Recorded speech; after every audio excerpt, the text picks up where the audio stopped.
3단원 항상성과 몸의 조절, 4 인체의 방어작용, 혈액형부터 같이 알아보도록 할게요. 자, 혈액형이라고 하는 것은 혈액의 유형을 분류를 하는 것을 말을 하는데 혈액의 타입을 A형, B형, C형으로 란트슈타이너가 처음으로 말을 하게 됩니다. 사실 옛날에는 이제 실험을 하게 되면서 수혈을 했을 때는 아무리 수술을 잘 돼도 이제 피가 응집이 돼서 죽는 경우들이 생각보다 다반사였어요. 왜냐하면 피가 부족한 사람들에게 이제 피가 많은 사람이 수혈을 하게 되는데 이 과정에서 피가 잘 맞지 않으면 응집을 해서 죽게 되는 일이 많이 발생을 하게 되었죠. 특히 1, 2차 세계대전을 거치게 되면서 사람에게 다른 사람의 피를 수혈을 하는 일이 빈도가 높게 되었었는데 이제 이렇게 되면서 수혈의 중요성이 점차 높아지게 됩니다.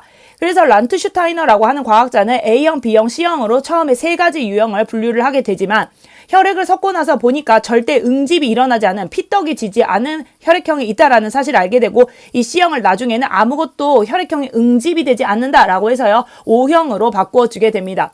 이후에 다른 과학자에 의해서 AB형이 발견이 되게 되고요. A, B, O, AB까지 해서 우리가 아는 ABO식 혈액형이 완성이 됩니다. 이후에 란트슈타이너는 또 다른 RH식 혈액형 인자를 발견을 하게 되고요. 현재는 ABO식 혈액형과 RH식 혈액형 둘 다를 모두 다 해서 표기를 하는 것이 이제 원칙이 되었었죠. 자, 그러면 ABO식 혈액형이 무엇인지 조금 더 구체적으로 살펴보도록 할게요. 자, 얘네들이 이 챕터에서 하는 이유는요. 바로 항원과 항체의 원리가 그대로 나타났기 때문입니다.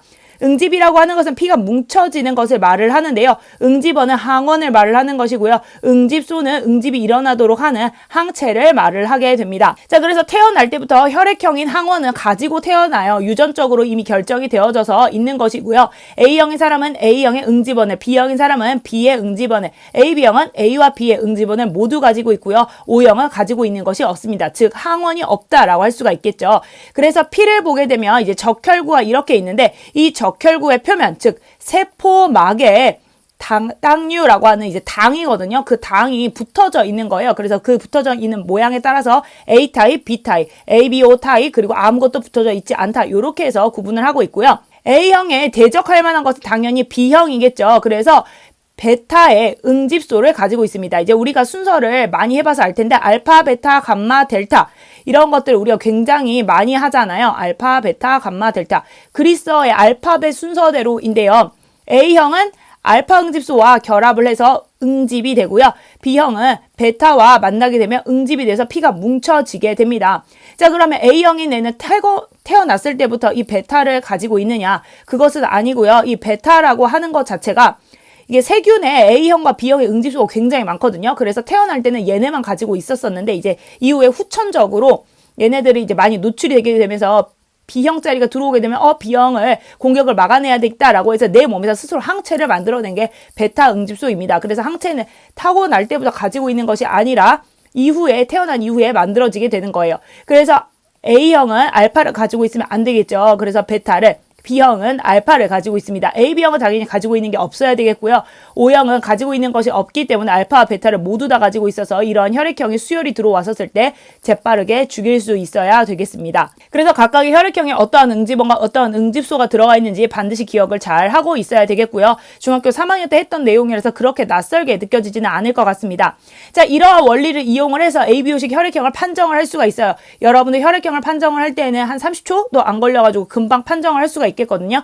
피 한 방울로만으로도, 한두 방울로만으로도 사실 혈액형 판정이 충분히 가능하고요. 항원 항체 반응을 이용을 하여서 응집을 하는 걸 통해 우리는 혈액형을 판정을 할 수가 있습니다. 자, 내가 A형인 사람이에요. 그러면 항A 혈청이라고 하는 거, 저항한다 A형에, 당연히 알파겠죠. 저항한다 B형에, 그래서 베타를 가지고 있습니다. 그래서 알파와 응집하는 애를 A형이구나 라는 걸 알 수가 있겠고, 혈액형을 모르는데 베타와 응집을 했어요. 그러면 이 사람은 B형이구나.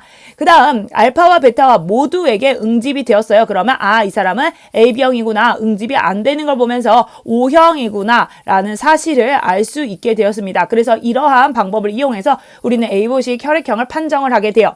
여기서 조금 낯설게 느껴질 수 있는 용어는 항A 혈청과 항B 혈청이라고 하는 것이 있었을 것 같은데요. 혈청이라고 하는 것은 당연히 여기에 선생님 항체가 들어있었다라고 했었고요. 항A라고 하는 것은 A에 저항하는 물질, B에 저항하는 물질이다 라고 해서 얘네들은 오른쪽에 설명을 적어놨습니다. 항 B 혈청은 베타를, 항 A 혈청은 알파를 의미하는데요. 얘네들을 다른 말로요. A형이 가지고 있는 표준이 되는 혈청이다. A형의 사람은 당연히 어떤 걸 가지고 있나요? 베타를 가지고 있겠죠. 그래서 A형 표준 혈청이다라고 하는 말은 베타를 말을 하게 됩니다. 이거는 헷갈리라고 여러분들 이제 시험 때 낚시질 하려고 이런 식으로 많이 쓰고요. 표준이란 용어를 안 쓰기도 해요. A형 혈청이다라고 하면 베타, B형 혈청이다 그러면 알파까지도 생각을 하고 있으면 문제를 푸는데 크게 어려움이 없을 것 같습니다. 그래서 여러분의 머릿속으로 나름대로 기준을 잘 마련을 하셔서요. A형, 혈액형이 뒤쪽에 나온다라고 하면은 반대 숫자를 생각을 해주시고요.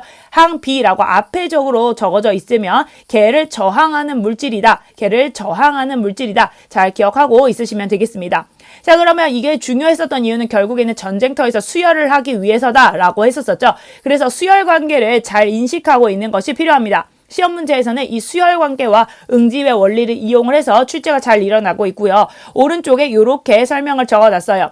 자, A형의 경우에서는 당연히 B형의 P, A형의 P, O형의 P를 소량 받을 수 있습니다. 수혈 관계를 조금 다시 한번 보도록 할게요. 자, 원래 원칙은요. 같은 사람끼리 다량의 P를 수혈을 해주는 것이 원칙인데요. 전쟁터와 같이 심각한 상황에서는 이제 소량의 P를 다른 혈액형을 급할 때는 받을 수 있긴 하거든요. 이 소량은 우유 한 팩 정도, 한 100에서 200ml까지만 이제 수혈을 해 주셔야 되겠습니다. 자, 그럼 수혈하는 원리를 이제 그림으로 나타내기 위해서 잠깐 그림을 한번 그려보도록 할게요.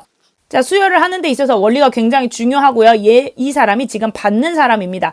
이 사람은 피가 필요로 한 사람이고요. 외부에서 피를 줄 거예요. 이 사람이 예를 들어서 A형이라고 해봅시다. AB형이라고 해볼게요. 자, AB형이다라고 하면요. A형의 피를 준다라고 가정을 해봅시다. 실제로 가능하거든요. 그래서 이 경우와 그 다음에 안 되는 경우를 한 개 더 살펴보도록 할게요. 자, 이 사람이 A형이고요.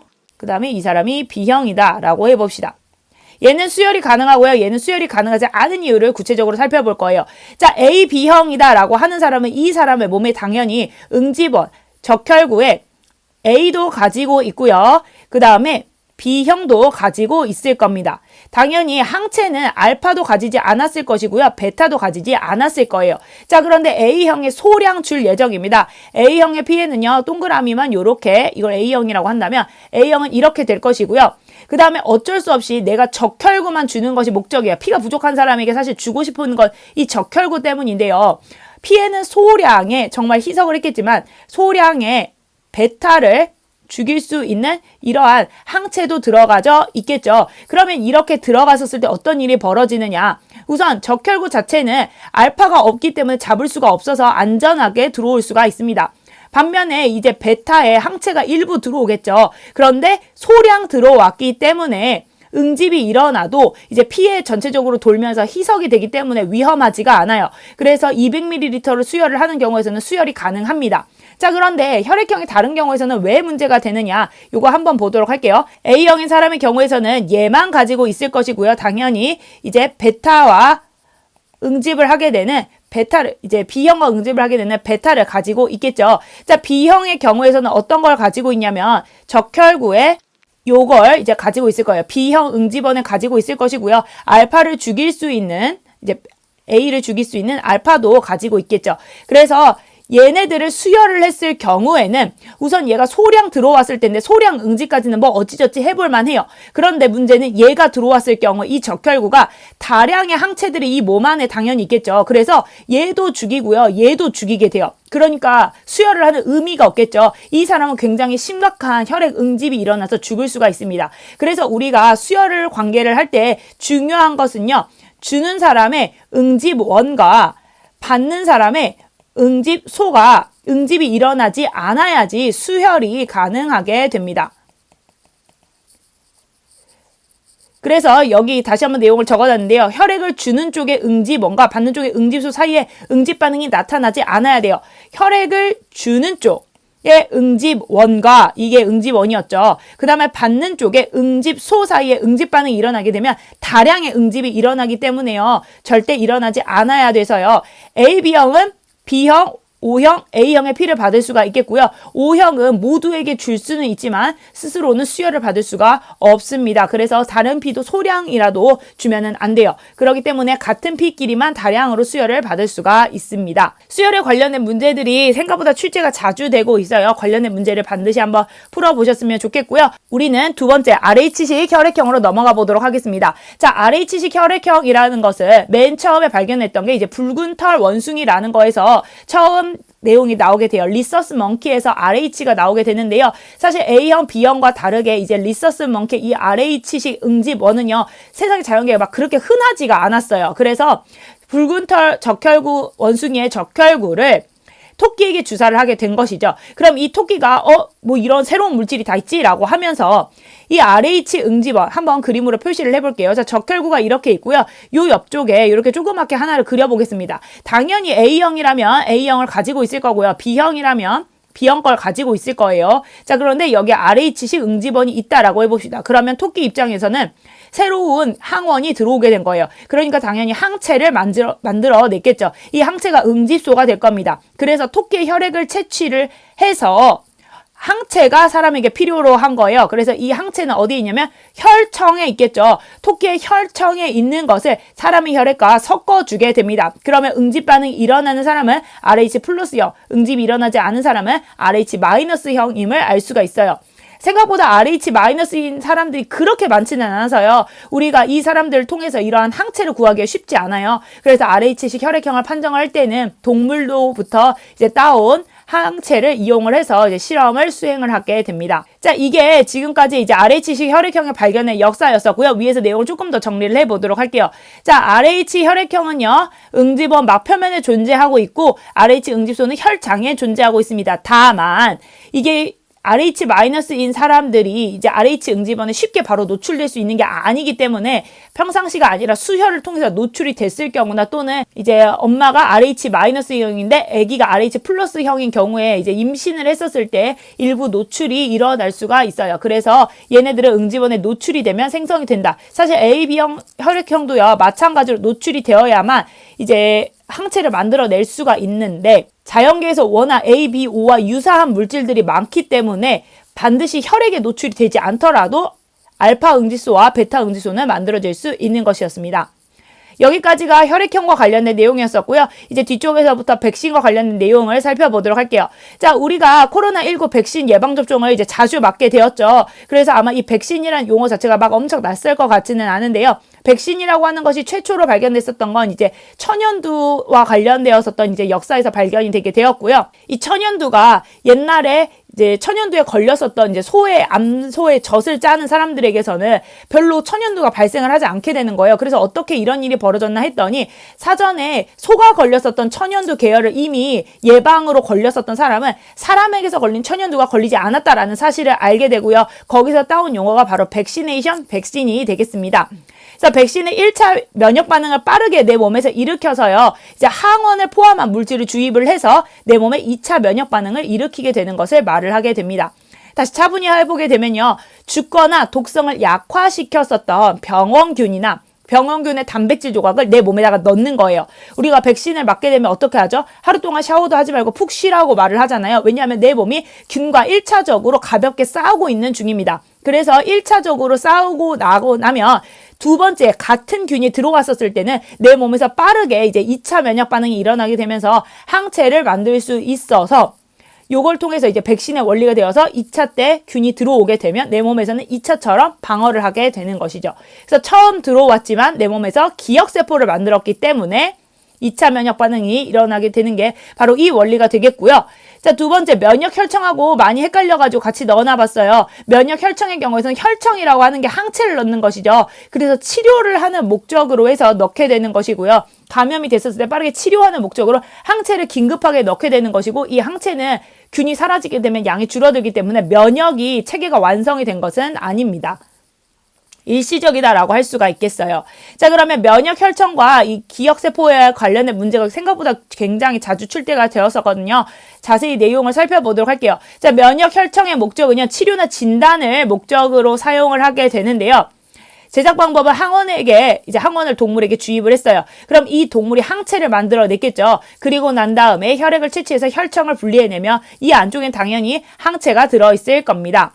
자, 생쥐 기억에게 항원 X를 2번 걸쳐 주사를 했고요. 혈청, 다른 말로 항체를 뽑아냈고요. 그 다음에 기억세포도 뽑아냈어요. 당연히 유전적으로 동일한 생쥐에게 기억세포를 한 개는 주사했고 다른 하나는 혈청을 주사를 하게 됩니다. 기억세포를 주사를 했으니까 당연히 항체 농도가 직접적으로 올라가지는 않았겠죠. 그런데 얘가 이제 처음으로 주사를 했지만 2차 면역 반응처럼 확실하게 항체가 만들어져요. 이유는 무엇이냐면 이 유전적으로 동일한 생쥐가 내가 이 기억세포를 만들었나 하고 착각을 하게 되는 거예요. 그래서 빠른 속도로 항체의 농도가 급증할 수가 있게 되는 것이고요. 생쥐 디귿의 경우에서는 맨 처음에 혈청을 주사했기 때문에 혈청 속에 들어있었던 항체의 농도 때문에 기본적으로 피크가 높았지만 이제 균이 제거가 되고 난 다음에는 사실 균도 없었었죠. 빠른 속도로 줄어들고 있다가 X가 주사를 하게 되면 1차 면역 반응처럼, 왜냐하면 효과가 없어요. 기억세포가 아니었기 때문에 형질세포도 없고요. 그래서 맨 처음에 1차 면역 반응처럼 나타나게 되는 것입니다. 이렇게 우리 몸을 보호해주는 면역들이요, 과도하거나 적게 되면 면역 관련 질환을 발생할 수가 있겠습니다. 그래서 가장 많이 출제가 되는 것은 바로 알레르기였었는데요. 알레르기는 면역계가 과민하게 반응을 하는 것을 말을 하게 되고요. 워낙 과민해서 두드러기, 콧물 가려움증과 같은 것들을 발생을 하게 돼요. 사람마다 알레르기 유발원이 조금 다른데요. 알레르기 유발원은 알레르기 젠, 이거 젠이 그때 발생하다라고 하는 그 젠에서 따온 것이고요. 보통 꽃가루, 먼지, 곰팡이, 일부 음식물 같은 것들에서 나타나게 되죠. 그래서 비만세포가 관여를 하게 되는데 혹시 염증 반응 기억나나요? 이 염증 반응에서 히스타민이 분비가 되었어요. 이 히스타민이 이제 혈관벽을 뚱뚱하게 해주고 그 다음에 거기를 통해서 백혈구가 같은 것들이 많이 유출이 되게 되면서 염증 반응을 유발을 했었었죠. 그런데 이러한 것이 마치 내가 꽃가루 같은 거를 균이라고 인식을 하게 되면서 내 몸에서 공격할 체계를 만들어 놓게 되는 거예요. 그래서 맨 처음에 노출이 됐었을 경우에서는 이제 히스타민이 비만세포의 안쪽에 들어가 있고 항체가 여기에 박혀지게 된 상태로까지만 대기를 하게 되고요. 재침입을 했을 경우에는 이 항체에 빠르게 균이라고 하는 것을 인지되는 물질, 즉 꽃가루나 먼지 같은 것이 붙게 되면서 히스타민이 다량 유출을 하게 됩니다. 그래서 면역계가 과민하게 되면서 두드러기나 콧물, 가려움과 같이 얘들을 균으로 인식을 하니까 빠르게 내보내기 위해서 재채기를 하고 콧물 같은 것들 반응이 일어나게 되는 것이죠. 그래서 우리는 항히스타민제를 먹으면서 알레르기 반응을 완화시켜야 될 필요가 있습니다. 자, 그 다음 두 번째는 자가 면역 질환인데요. 이 면역세포는 만들어졌을 때부터 나와 내가 아닌 거를 구분을 해야 돼요. 그래야지 외부에서 들어온 물질들을 이제 공격을 할 수가 있을 텐데 내가 그걸 구분을 하지 못하고 내가 내 몸을 공격을 하는 것을 항원으로 인식해서 공격을 하는 것을 자가 면역 질환이다 라고 하고요. 옛날에 배웠었던 1형 당뇨병 중에서 왜 이자의 베타세포가 파괴가 되었을까, 그래서 왜 인슐린이 결핍이 되었을까는 바로 자가 면역 질환의 일부였었고요. 그 다음에 루푸스라고 하는 거는 전신에 일어나는 류마티스성 관절염인데요. 류마티스성 관절염이라고 하는 것은 항체가 내 관절을 인식을 못하고요, 공격을 하게 되면서 심한 염증을 불러일으키는 것을 말을 합니다. 그래서 루푸스가 있는 사람들이 생각보다 꽤 있는데 이제 주변에서 자기가 루푸스인지를 이제 사람마다 정도 차이가 많이 나거든요. 그래서 인지를 못하는 경우가 제법 있다라고 합니다. 자, 마지막으로는 면역 결핍이 있습니다. 면역기관에 이상이 생겨가지고 면역이 잘 작동을 안 하면 면역이 결핍이 되겠죠. 바이러스 감염 같은 것들이나 이제 림프과 장애를 발생을 하게 되는 경우에서는 이런 것이 있는데요. 제일 유명한 것이 후천성 면역 결핍증이에요.